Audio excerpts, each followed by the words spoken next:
আসসালামু আলাইকুম বন্ধুরা, স্মার্ট রানা এগ্রোর পক্ষ থেকে আপনাদের সবাইকে শুভেচ্ছা। আজকে আমি আসছি আমার ধানের বীজের জমিতে, যেখানে ধানের বিছন চারা হয়েছে। এই বীজের বয়স আপনার 10 দিন। এইখানে 10-15 কেজি বেসন চারা আছে, আর ওইখানে আপনার 15 কেজির মতো চারা আছে। এই বেসনগুলো আর 15 দিন পরে জমিতে লাগানো হবে। আর পাশের বেডে বেসন চারা রয়েছে, এই বেসনের বয়স 20 দিন। এইটা আর অল্প দিনের মধ্যে জমিতে লাগানো হবে, 4-5 দিন।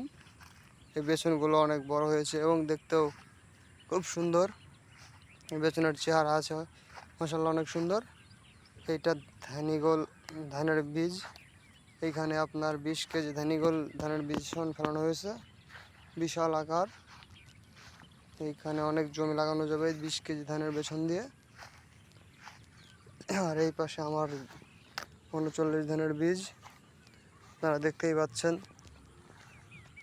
সামনে এখানে আপনার 90 ধানের বেসন চারা রয়েছে।